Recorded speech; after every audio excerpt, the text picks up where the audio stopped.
Assalamualaikum warahmatullahi wabarakatuh. Waalaikumsalam warahmatullahi wabarakatuh. Terima kasih Bu Tina. Kita hari ini akan melaksanakan percakapan pasca observasi kelas yang tadi sudah dilaksanakan belajar oleh Bu Tina. Kali ini kita masih bersama Bu Tina di kelas 4 ya, di Medan 3. Kemarin kita sudah melaksanakan percakapan pra-observasi. Hari ini kita sudah laksanakan pembelajaran diferensiasi. Tadi saya mengamati apa yang dilaksanakan Bu Tina bersama murid kelas 4, dan saat ini kita akan melaksanakan percakapan pasca observasi kelas. Capek ya atau? Iya, lumayan Pak, lumayan. Oke. Baik, masih semangat Bu untuk mengikuti kegiatan ini. Ya, terima kasih ya Bu sudah berkenan untuk berdiskusi, bercakap-cakap. Kali ini kita melaksanakan percakapan pasca observasi yang tadi sudah dilaksanakan pembelajaran diferensiasi untuk mata pelajaran IPAS ya Bu. Iya, betul sekali Pak. Untuk tujuan pembelajarannya apa ya Bu?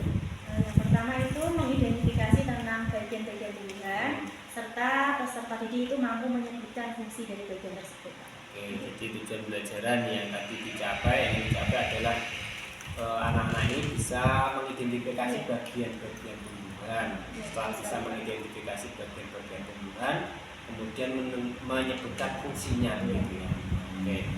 Lalu untuk area yang dikembangkan atau kompetensi yang ingin dicapai dari anak tadi apa saja? Atau mungkin dari pengetahuan atau keterampilannya mungkin bisa diberikan kembali. Iya. Saya menggunakan 3 penilaian Pak. Yang pertama tentang pengetahuan, kemudian keterampilan dan sikapnya juga. Saya ambil ketiga-tiganya. Untuk sikapnya itu diantaranya ada percaya diri, tanggung jawab, kemudian sopan santun itu untuk indikator penilaian sikapnya. Oke, kalau begitu boleh kita sepakati ya Bu, tujuan sesi ini ya Bu. Jadi tujuan sesi ini kalau boleh disampaikan apa ini? Untuk apa Pak? Untuk tujuan sesi coaching kali ini. Ya, kalau tujuan coaching kali ini itu adalah untuk mengetahui hal-hal atau kekurangan dari pembelajaran yang telah saya lakukan Pak. Mungkin nanti kedepannya saya bisa memperbaikinya. Jadi yang ingin dicapai nanti setelah praktek percakapan coaching ini, Bu Tina menemukan ya kelemahan-kelemahan apa yang terjadi sehingga ke depan bisa diperbaiki. Jadi refleksi gitu. Oke. Bagaimana nih, apa yang terjadi atau apa yang dialami dari proses pembelajaran bersama anak? Iya Pak, saya ceritakan untuk langkah-langkahnya. Boleh. Yang pertama di situ saya membuka pembelajaran dengan biasa seperti biasa Pak. Diawali dengan doa, kemudian mengecek kehadiran siswa, kemudian juga saya di situ menyampaikan tujuan dari pembelajaran itu apa. Selanjutnya saya memberikan pertanyaan tematik kepada mereka Pak, supaya mereka ada gambaran apa yang akan dipelajari nanti. Setelah itu saya membagi mereka ke dalam beberapa kelompok. Memang sebelumnya saya mengelompokkan mereka berdasarkan gaya belajar mereka Pak. Jadi antaranya ada auditori, kemudian visual dan kinestetik. Di sini di kelas saya kebetulan ada 6 kelompok dan saya itu bagi masing-masing gaya belajar itu menjadi 2 kelompok supaya nanti dalam satu kelompok itu tidak terlalu besar gitu Pak jumlahnya. Menurut saya kalau kelompok terlalu besar itu nanti kurang efektif Pak. Ada yang bekerja dan ada yang tidak seperti itu. Kemudian dalam kelompok tersebut saya menampilkan beberapa konten Pak tadi. Ada video, kemudian ada buku referensi juga, dan saya menyediakan juga benda nyata tadi untuk medianya. Kemudian setelah mereka mendapatkan informasi dari berbagai sumber, saya berikan lembar kerja LKPD. Tentunya LKPD itu disesuaikan dengan gaya belajar mereka. Seperti itu Pak. Di dalam kelompok tersebut mereka berdiskusi tentang LKPD yang saya berikan. Setelah itu masing-masing kelompok mempresentasikan. Di antaranya tadi ada produk yang dihasilkan dari beberapa kelompok tadi, Di antaranya ada yang membuat bagan tentang bagian-bagian tumbuhan, kemudian juga ada yang membuat lagu dari fungsi dan bagian tumbuhan, dan yang terakhir ada tentang bermain peran atau drama. Dari proses belajar itu saya lihat mereka sangat antusias sekali Pak dari berbagai produk atau hasil diskusi mereka. Dan di akhir tadi saya juga tidak lupa untuk membagikan soal evaluasi, setelah itu menyimpulkan bersama anak-anak dan merefleksikan pada mereka apakah mereka yang merasakan setelah pembelajaran yang saya lakukan. Seperti itu Pak. Oke. Jadi tadi sudah terlaksana ya proses diferensiasinya ya. Yeah. Ada diferensiasi prosesnya, ada diferensiasi produknya, dan ada diferensiasi kontennya. Ya. Jadi dari proses yang sudah berjalan itu, apa yang Bu Tina bisa rasakan? Ya. Dari proses pembelajaran tadi yang saya rasakan ketika pembimbingan dalam kelompok Pak. Ternyata di dalam kelompok itu memang ada berbagai macam karakter dari si anak Pak. Ada yang lancar dalam mengerjakan LKPD, ada juga yang mereka belum kurang percaya diri Pak dalam menuliskan. Sebenarnya mereka bisa, tetapi mereka takut salah. Nah di sini saya tugasnya itu adalah menuntun mereka bagaimana mereka melakukan atau mengerjakan LKPD tersebut. Dari sini saya dapat menyimpulkan ternyata anak itu kurang percaya diri Pak dalam belajar. Nanti kedepannya saya akan mencoba untuk melakukan pendekatan interpersonal pada mereka. Apa yang menyebabkan mereka kurang percaya diri seperti itu. Nanti bisa saya rencanakan untuk pembelajaran selanjutnya agar mereka lebih percaya diri. Kalau boleh tahu gitu, kalau di presentasi dalam satu kelompok itu berapa anak yang sisi kepercayaan dirinya atau evidensinya masih perlu ditingkatkan? Iya, untuk masing-masing kelompok itu rata-rata 50% Pak dari jumlah satu kelompoknya itu untuk kepercayaan diri.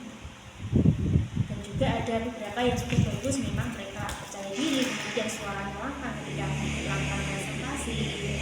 Nanti hal itu bisa saya jadikan contoh kepada anak-anak yang kurang percaya diri untuk memberikan motivasi kepada mereka. Adakah inspirasi lain gitu, untuk meningkatkan evidensi atau kepercayaan diri anak ini selain dengan pendekatan secara personal gitu ya? Iya. Empat mata gitu. Iya.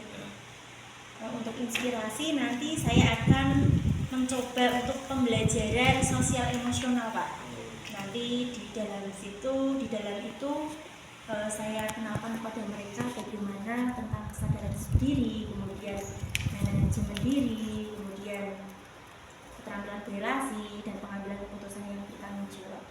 Nanti dalam pembelajaran saya sisipkan beberapa teknik Pak. Salah satunya seperti stop, kemudian ada mindfulness listening, mindfulness watching, seeing itu seperti itu Pak. Dari apa yang Ibu dapatkan ya, insight-nya ya, inspirasi yang Ibu dapatkan, apa yang menurut Ibu menjadi satu hikmah atau satu pembelajaran yang Bu Tina sadari dari proses pembelajaran hari ini?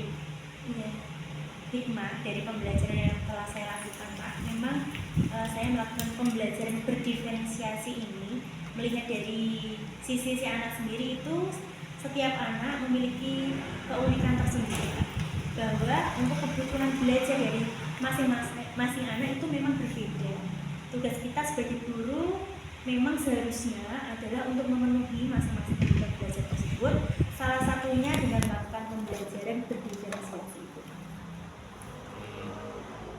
Di pembelajaran berdiferensiasi ini menurut Ibu menjadi satu jawaban ya atas kebutuhan belajar murid begitu ya? Iya, betul. Lalu apa yang rencananya yang akan dilakukan ini untuk memperbaiki atau meningkatkan evidensi murid ini? Iya, yang akan saya lakukan mungkin nanti saya akan merencanakan pembelajaran terintegrasi Pak, antara berdiferensiasi kemudian dilengkapi dengan pembelajaran sosial emosional. Salah satunya untuk menemukan jalan keluar dari apa yang telah saya temui dalam pembelajaran tadi. Salah satunya kurangnya anak dari percaya diri dalam presentasi. Rencananya nanti akan mengintegrasikan proses belajar diferensiasi dengan PSE, belajar sosial dan sosial. Oke. Kalau boleh tahu nih Bu Dina nih, mau direncanakan kapan? Atau mau dilaksanakan kapan? Ya, untuk perencanaannya itu kan butuh kesiapan yang matang ya Pak. Butuh waktu 2 sampai 3 hari untuk mempersiapkan pembelajaran ini, dan insya Allah nanti saya rencanakan minggu depan.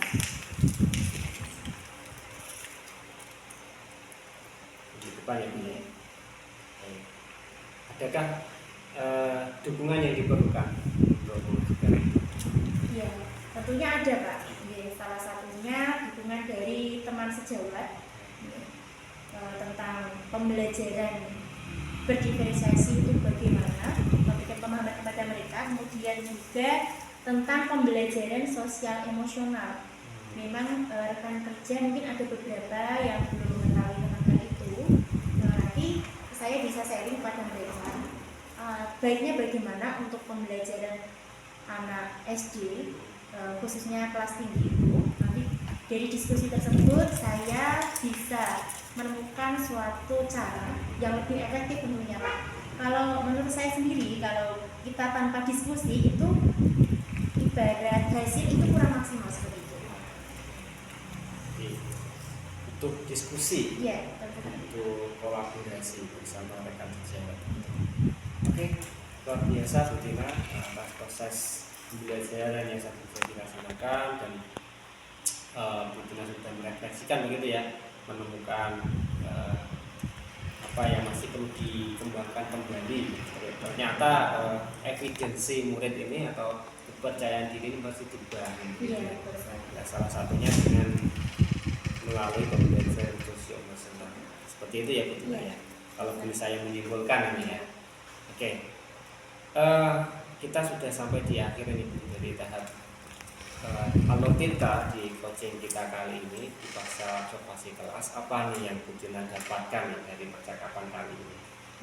Dari percakapan kali ini yang saya dapatkan, tentunya salah satunya saya dapat mengidentifikasi Pak apa kekurangan dari pembelajaran yang telah saya lakukan, dan saya juga dapat menemukan masalah-masalah yang terjadi pada anak ketika dalam belajar itu. Seperti itu. Terima kasih Bu Dina sudah merefleksikan diri. Saya hanya membantu Bu Dina untuk menemukan apa yang terjadi, kekurangan yang perlu diperbaiki, dan langkah apa yang bisa dilakukan untuk mengatasi permasalahan tersebut. Oke. Saya pengen dengar ini nanti ke depan progresnya seperti apa, kemajuan perkembangan siswa, kesadaran dirinya bagaimana gitu ya. Iya. Nanti gimana nih Bu Dina? Saya biar bisa tahu nih. Iya. Nanti jenengan bisa mungkin nanti sewaktu-waktu ketika saya melaksanakan pembelajaran, jenengan bisa ke sini untuk melakukan supervisi seperti itu Pak. Nanti juga misalnya jenengan ada kegiatan lain yang tidak bisa menghadiri pembelajaran yang saya lakukan, nanti saya bisa konsultasi pada jenengan apa yang telah saya lakukan, kemudian kendala apa yang terjadi seperti itu Pak. Terima kasih ya Bu Dina ya, sehat-sehat selalu ya. Terima kasih juga Pak.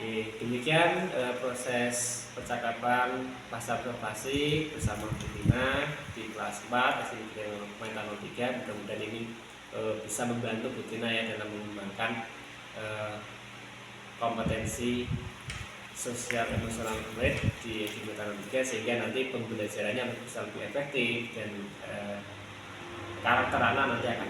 Terima kasih. Assalamualaikum warahmatullahi wabarakatuh. Waalaikumsalam warahmatullahi wabarakatuh.